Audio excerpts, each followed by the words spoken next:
ગુજરાત લોકસભાની ચૂંટણી 2024 માટે ચૂંટણી તંત્ર સંપૂર્ણ સુસજ્જ. મતદાર યાદી, ઈવીએમ અને મતદાન મથકોનું સંપૂર્ણ આયોજન થઈ ગયું. મતદાતાઓને મતદાન મથકે સુખદ અનુભવ થાય તે માટે વિશેષ આયોજનો કરાયા. ગુજરાતમાં લોકસભા ચૂંટણીની તારીખનું એલાન થયું. રાજ્યની બધી 26 બેઠકો માટે એક જ તબક્કામાં 7 મેના દિવસે મતદાન યોજાશે. કેન્દ્રીય ચૂંટણી પંચે લોકસભા ચૂંટણીનો જે કાર્યક્રમ જાહેર કર્યો તેમાં ગુજરાતમાં એક તબક્કાનું મતદાન ફાળવાયું. રાજ્યમાં લોકો સવારે ઠંડી અને રાત્રે ગરમીનો અનુભવ કરી રહ્યા છે, ત્યારે હવામાન વિભાગ દ્વારા આગાહી કરવામાં આવી છે. આગામી સમયમાં તાપમાન 2 થી 3 ડિગ્રી વધશે. લોકસભા ચૂંટણીની જાહેરાત પહેલા જ કર્મચારીઓને ભેટ મળી. નેશનલ હેલ્થ મિશન હસ્તકના કર્મચારીઓના પગારમાં વધારો કરવામાં આવ્યો. કરાર આધારિત કર્મચારીઓના પગારમાં 25% વધારો કરવામાં આવ્યો.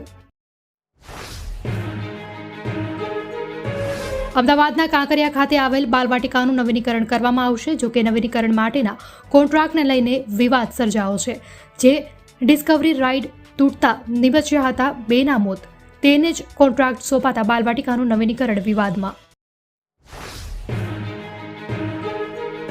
વડોદરા હરણી બોટ દુર્ઘટના કેસમાં ચાર્જશીટ રજૂ કરવામાં આવી. 58 દિવસે 2819 પાનાની ચાર્જશીટ કોર્ટમાં રજૂ કરવામાં આવી, જેમાં નિષ્ણાંતો સહિત 433 સાક્ષીઓના નિવેદન લેવાયા. વડોદરાની આ દુર્ઘટનામાં 14ના મોત થયા હતા. પ્રસિદ્ધ યાત્રાધામ સાળંગપુર ખાતે આજે બોલિવૂડના સિંગર હિમેશ રેશમિયા પહોંચ્યા હતા. સાળંગપુર ધામમાં તેઓએ કષ્ટભંજન દેવ હનુમાનજીના દર્શન કર્યા હતા. 2 હાથ જોડીને હનુમાનજીને વંદન કર્યા હતા અને તેમનું સ્મરણ કરી સારા જીવન માટે પ્રાર્થના કરી. અમદાવાદના વસ્ત્રાપુરમાં પોલીસે દારૂની મહેફિલ માણતા આરોપીઓને ઝડપી પાડ્યા.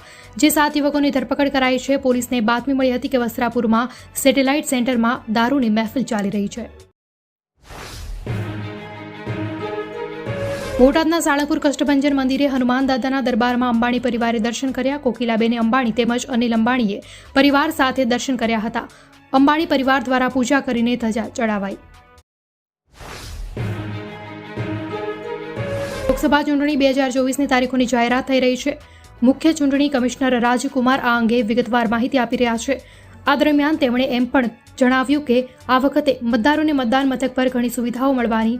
કુમારે કહ્યું કે મતદાન મથક પર પીવાના પાણીની સુવિધા ઉપલબ્ધ રહેશે.